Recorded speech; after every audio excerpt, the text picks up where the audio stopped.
जम्मू कश्मीर के वज़ीर आला उमर अब्दुल्ला ने आज अपने हल्के इंतखाब गांदरबल का दौरा कर वहां तामीराती प्रोजेक्टों का संग बुनियाद रखा, जबकि कई एक प्रोजेक्ट अवाम के नाम वक्फ किए।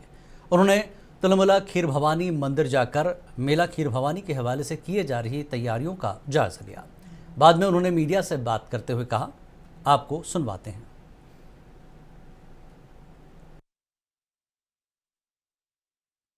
सिविल इंतजामिया का सवाल है। हम अपनी तैयारियां जो है हमने शुरू की हैं। जहां तक सिक्योरिटी का सवाल है, उसके लिए भी तमाम इक़दाम उठाए जाएंगे।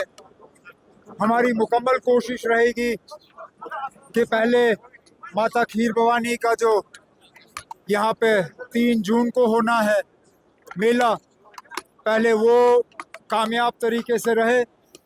उसके बाद अमरनाथ जी का जो यात्रा है, एक सोनमर्ग बालतल से, दूसरा पहलगाम से, दोनों जो हैं ठीक तरफ से जाएं और सारे यात्री जो यहाँ से सही सलामत जाएं, यही हमारी मुकम्मल कोशिश होगी। अभी थोड़ा सा हालात जो हैं वो संभलने दो। उसके बाद जो टूरिज़्म के हमारे स्टेक होल्डर्स हैं, उनके साथ बैठ के आगे जाके एक प्रोग्राम जो है उसके तहत हम दोबारा टूरिज़्म को रिवाइव करने का जो एक सिलसिला शुरू करेंगे।